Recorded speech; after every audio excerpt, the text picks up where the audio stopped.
Kejahatan sistematis gagal ginjal akut.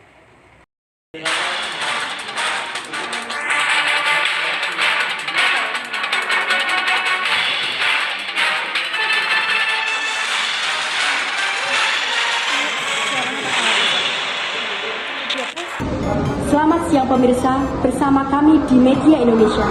Kami di sini akan memberitahukan berita terkini yang sedang hot di kalangan masyarakat. Pemirsa, kasus gagal ginjal akut pada anak terbukti memang bukan perkara main-main. Berdasarkan data hingga 6 November 2022, tercatat ada 324 kasus yang tersebar di 28 provinsi. Dari jumlah itu, sebanyak 194 anak meninggal dunia. Artinya, tingkat kematian kasus gangguan ginjal akut tersebut atau case fatality rate mencapai 59%, amat tinggi. Tim Pencari Fakta atau TPF kasus gagal ginjal akut bentukan Badan Perlindungan Konsumen Nasional atau BPKN.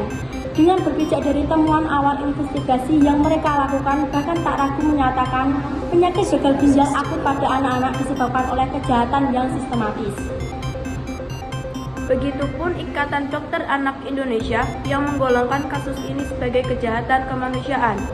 Disebut begitu karena kasus tersebut telah menyebabkan kematian dalam jumlah besar dalam satu periode tanpa pengendalian serius.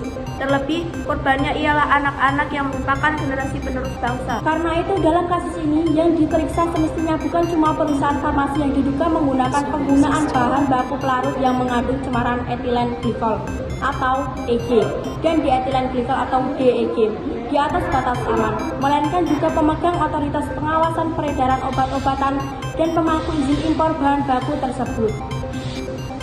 Kini, atas nama kemanusiaan, publik berharap kepolisian dapat melihat secara utuh persoalan ini, sehingga pengusutan yang mereka lakukan tidak hanya menjangkau pelaku-pelaku di lapangan, tapi juga mereka yang ada di balik meja pengawasan dan perizinan. Namun yang tak kalah penting dari penuntasan kasusnya, tragedi ini seharusnya menjadi momentum perbaikan, bahkan bila perlu restorasi tata kelola pengawasan obat dan makanan. TPF, kasus gagal ginjal akut hendaknya tidak berhenti pada kasus ini. Diharapkan kita punya inisiatif menggandeng pihak-pihak yang terkait dengan sektor kesehatan untuk merumuskan perbaikan tersebut.